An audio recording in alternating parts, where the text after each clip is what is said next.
Join us in this exciting episode as we sit down with Scott Abbott, the founder and CEO of BOS-Up, whose specialization is helping startups and small businesses build, run, and scale successful and resilient companies. Scott shares his insights on what fuels growth for a startup company and why having a business operating system is so critical to any company's growth. His company's technology-driven solution, 90.io, allows companies to frame, store, access, and archive information, and automates everyday aspects of work, allowing companies to have more time that they can work on their business rather than in their business. In this episode, we'll dive right into the world of business operating systems and explore the critical role it plays in solidifying a business's vision, fueling growth for startups while providing productive results. Join us as we learn from Scott's vast experience and expertise in the industry. I hope you enjoy.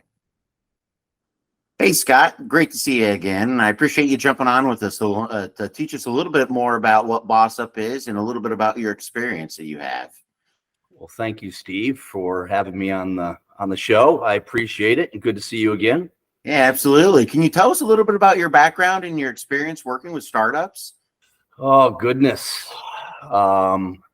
So I've been in the startup world, I think, for almost 35 years in one capacity or another, both as a founder, entrepreneur, investor, advisor. Also worked with big companies like IBM and Microsoft and Oracle in their channel program, helping early stage startup companies. So, I think it's been in my blood for reasons I can't explain. But yeah, so today I work as an investor, advisor. I started a company recently along with my partners at 90, software company that we started about 8 years ago. And so just have an affection, passion, maybe even obsession, if you will, with helping startup companies, primarily probably in the SaaS tech space, but also work happily with companies in distribution, manufacturing, and anybody who's out there trying to go from startup to scale up to successful companies. Wow, that's definitely exciting. And so, what really led you into that? From you've got a ton of expertise in there. What really led you into your desire of wanting to work with such early stage companies? It sounds like you've worked with some very prominent name and large organizations, but now you're really working with these earlier stage and infancy companies. What really led you to want to work with those companies? Besides, I'm a knucklehead and a glutton for punishment, and I don't know better. There's a little joke, and I'm going to date myself. And if you know the joke, if you don't, you can Google it.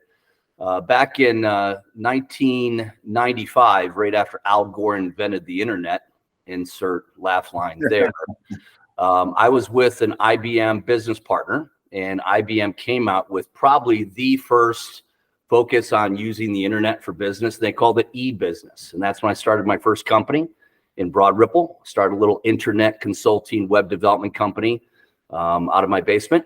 And within a couple of years, we raised about 15 million in venture capital, bought a bunch of companies, grew too fast, did a bunch of crazy things. In hindsight, if I knew then what I know now, I wouldn't be talking to Steve, because I'd probably be on an island somewhere in Tahiti. But the good news is that didn't happen. So here I am.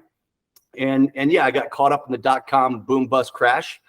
So we went from growth at all expenses and crazy dot-com era stuff. And it's a big part of my passion today, right? The old cliche, if I only knew then what I know now.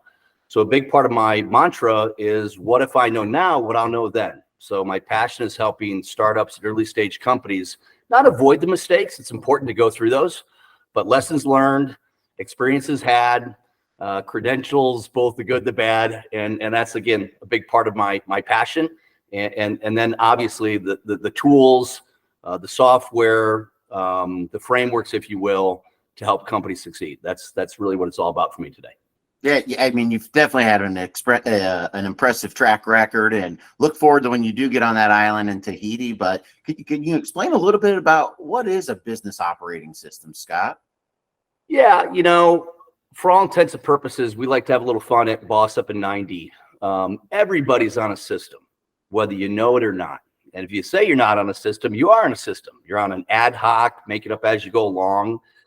I mean, there's a bunch of great business books out there from the icons like Jim Collins, Built to Last, Good to Great, Drucker, Deming. A lot of people have heard the book Traction and the system EOS, Scaling Up, Vern Harnish, E-Myth, Michael Gerber, Jack Stack, Great Game of Business. So there's a lot of wonderful business books that are out there already that talk about the importance of how to run a great company. And the simplest way we know how to describe it is a business operating system. And what a business operating system does, it brings what we call the 9 core competencies together.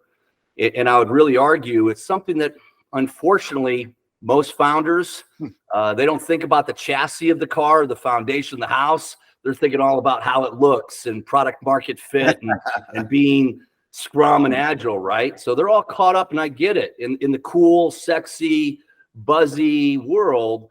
But at the end of the day, if you're not running and focused on some of the disciplines that successful companies do, then that could get you into trouble. And that's what a business operating system does. A really good one will bring together vision, the people, how we score and keep score, things like KPIs and OKRs, the way we report, the way we manage, and really make sure that the company stuff, right? Not just the grind and the products, but that both are being done simultaneously, and that you're making sure you're thinking about the future while you're taking care of the present. So a good BOS brings all that together in a synergistic, concise fashion. So it's easy, it's understandable, and it helps founders and startups do both at the same time: grow, scale, and deliver, and make sure that they're also doing the fiduciary governance things they need to do to run a company. That's a BOS. Oh, no, I definitely am in. And I can relate to I like the product market fit of things, the sleekness of the technology, especially in early stage software companies. So, I feel like I can definitely relate to that side of the early stage startup companies myself. But how do you determine who is a good prospect that you would want to work with from a BOS-Up? Well, why we started BOS-Up is, if you look at, again, a lot of those systems, books, methodologies I mentioned earlier, right? They tend to be for companies that are a dozen to 250, employees, right? They're already up and running. And I think startups and early stage companies tend to, I'm just going to say it, blow off some of the things that they need to do to become a company until they think they need to do it. And I would argue that's kind of like going to market or getting out of your house without a head and heart. Yeah. Right. It's an end both versus either or. So our passion for BOS-Up is, our partners at 90, almost 10,000 companies in the world, 250,000 users, 32 countries. Wow. And it's a very successful software. But again, it's typically with companies that have been around. They've got a dozen plus employees. And so we created BOS-Up to really focus on those startups above the garage, basement type of businesses. We got about $25 million plus with the software, but it only costs you $16 a month per user. Wow. So what we really decided to do with BOS-Up was take the software that we know works, and in a lightweight, affordable virtual workshop formula, provide what we call LDA, learning, development, and application. So we teach the founders how to use the software. We help them literally get into it and customize it for their company. And then along the way, we also provide what we call CTDs, concepts, tools, and disciplines, to help them be better at leadership, management, teamwork, and accountability. So you get this wonderful blend of content and context. It's kind of like building a beautiful brick home. You got bricks and mortar. You need both. And that's what we're doing at BOS-Up and the 90 software company that we are partners with. No, definitely sounds exciting, and price point, right, definitely resonates with the early stage. I sure hope an early stage company can afford $16 a month, as opposed to, and I see it. I do it myself today, right? I have another company called Straticos, and I work with, upper, lower, mid-market companies, and it's a long journey. It's a much different price point, right? So yeah, we try to be, our 3 mantras at BOS-Up are simple, effective, and affordable. Got it. No, and it definitely sounds like you are. And working with these startups, right? It seems like there's endless challenges, but some of the challenges, could you talk about some of the challenges that an early stage company would have and how BOS-Up might be able to address these challenges? Yeah, I think, if we're brutally honest, guilty as charged, man. I had much more failure at first than I did success. And I go back to that, that silly cliche, if I only knew then what I know now. And I don't even think some of the business schools teach it. And the concept is and both. I want a great vision. I want culture. I want values. I want cool. I want product market fit. I want to be enamored and in love with my technology, but I need the infrastructure. I need to make sure my accounting is done accordingly. I need to make sure my people are doing the work they need to do. I need to make sure that I'm measuring and scoring and reporting accordingly. You with me? Yeah. And I think what happens sometimes is that duality of how do I prioritize the here and the now and take care of the future, right? One of the concepts and tools and disciplines we have are what we call rocks. Actually, it comes from Stephen Covey, famed author. Okay. And rocks are technically prioritized projects, programs, and initiatives, right? And if all you're focused on is the here and the now and sprints and getting to that next level, and you're not thinking forward about where cash flow is, your balance sheet, your investors. And so the beauty about a great business operating system, and obviously, I'm a fan of ours at 90 OS specifically, right, is that we bring both the ability to envision the future. Jim Collins calls them BHAG, big, hairy, audacious goals, 3-year, 1 year, 90 days, 1 week. We make sure that we know who's who in the organization, even if they're not employees yet today, right? A good founder needs to think at a minimum on 4 foundational functions: product, operations, the technology, finance, right? The assets, the checking account, cash flow, P&L, sales, how people buy and ultimately how they get it, and then marketing. And then they need to be a president, a founder, a CEO. So for all intents and purposes, you have 5 functions, even if it's yourself, that you need to think about. And if not for a boss, how are they thinking about it? And how are they coordinating it? And so what our software does and what our workshops do, it takes a proven cloud-based application platform, and all you basically got to do is plug in your own stuff and then integrate it into your world so it doesn't throw you off on everything else you're doing. Oh, very cool and very exciting. So it sounds like, right, you have, again, a tremendous amount of experience there. Could you share maybe a success story or two with us on a company that implemented your software and your and BOS-Up and how it led to their overall growth and success? Yeah. So, 90's been out for 7+ years, and we've got success all over the earth, right? BOS-Up, we launched, we did a soft launch. We've been building it for almost a year, being very intentional about the solution. The solution is both virtual. So we do virtual classroom type sessions with a coach. They're effectively 2 days over 2 weeks. Very cool. We use gamification. We have a very unique style of teaching so that, most startups kind of get a little antsy. They get a little bored. Look, squirrel, they want to do a bunch of stuff. So the way we help our founders learn, develop, and apply the software is singularly unique. We've worked very hard on it. I've got a team that's been working on this literally for 6 months. And so we've done 3, we call them, soft betas, but we've already had about 24 companies go through our workshops. And frankly, the references, you can go to our website, bossup.work.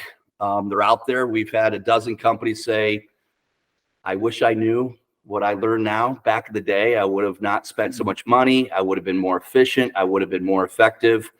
We actually had a company that was going to go out and raise a bunch of money and give up a bunch of equity and do a bunch of things.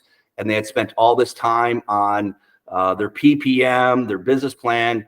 And after they got up and running on 90 and they went through a workshop, they didn't do any of that. They brought investors because the investors saw that they actually knew how to run a company, not just develop a product. So their valuation was higher because they got credit for what we call goodwill versus just book value, right? Yeah. And they actually had them come in at better terms. And they ultimately didn't spend as much money because they were going to hire about 5 people, and they realized they didn't have to do it. Yeah. So yeah, we got a bunch of great examples. We're going real live on our virtual sessions starting in September. I'm running a couple of facilitation sessions. You're familiar with Start Something Ventures. You and I involved in it. Developer Town, Michael Kelly and those guys. So we're working with a bunch of local founders in Indy, And then in September and October, we're really taking this national. In fact, actually, we got some stuff going on in Europe because that's the beauty of the cloud, right? So yeah, a lot of great examples, especially again, $16 a month per seat. So the ROI is pretty substantiated. So as an early stage founder that's looking somewhere to begin, they go to BOS-Up.org. Is that is that their next step if they're not sure if a system like this would work for them, or how do they get in contact if they want to get out of their own damn way and basically harness and leverage $25 million worth of coding and to a bunch of people's credit, this may not sound, but we've got hundreds of years of experience and expertise that's baked into our software, that's baked into our curriculum, that's baked into our workshop. And so, yeah, instead of going to get an MBA or spending all this time and all this money, we've worked really hard on building a simple, effective, affordable solution that's cloud-based. And so your time, your space, your way. And so for all intents and purposes, for about 7 hours, 2 days, 14 hours, you get the concepts, tools, and disciplines that some may never learn. You get the software as well, and you get this wonderful packaged, programmatic, built just for you solution to help you with the tools and the disciplines to run a great company, so you can actually focus. And most founders, let's be honest, they want to go to where the cool things are at. I get it, but you know the stats, man. Yeah. The number of companies that go out of business, the number of companies that get distracted, the number of companies that screw up, and it's because they don't have that foundational business operating system to ensure that their vision, their product, and all the things you need to do to be successful are in place and respected. And that's what that's what the software does. Yeah, no, very, very impressive, and guilty as charged in so many things that you said, Scott. So I can. Hey, you and me both, man. We're all guilty in so many ways. Show me. I think failure sometimes there's this new cliche like you got to fail. I don't know. I prefer not to fail. Yeah, that's right. But yeah, I think the reality is we've all been there, Steve, if we've been around. And that's, again, my passion here is I do hope because of our solution, a lot of startup early stage founders can avoid some of the pain, the suffering, the difficulties, so they can really put their energy on delivering, not necessarily running, right? The software doesn't run it for you per se. You run on our software on 90 OS, and we help you through BOS-Up to learn it, to implement it, to get up and running. But if you take care of that properly, Isadora Sharp, the founder of Four Seasons, has a wonderful quote: systemize the predictable so you can humanize the exceptional. And if you bring in a business operating system that helps you with all that stuff that most people either blow off or don't want to do, just think about it, man. It just allows you to be much more involved and present and focused, so that when you're not actually working, right, there's a line. Yeah. Do you own your business, or does your business own you? And I'd say the reason why most businesses own their founders and they work 20-hour days, 7 days a week, it's not because of the product side and why they started the company. It's the stuff behind the firewall that bothers them. And that's what a BOS does. Thanks again for joining us today, Scott. I'm definitely guilty of everything that you've said. I've stubbed my toe multiple times in organizations and wish I had a little bit more focus or a business operating system in place. I love what you're doing in the early stage companies, and especially in the tech community. So I just wanted to thank you for everything that you're doing, Scott, and for joining us today. Well, likewise, Steve, and kudos to you, Intrepid, right? Financing, cash, the ability to get from here to there doesn't come without, resources, and you provide a great resource, and you're a wonderful asset to the market. And I don't just say that, right? You've got a great value. And so between you and the company, thank you, by the way, and we appreciate everything you're doing. Excellent. Thank you, Scott. Great seeing you again. Look forward to the next time. Likewise. Thanks, Steve.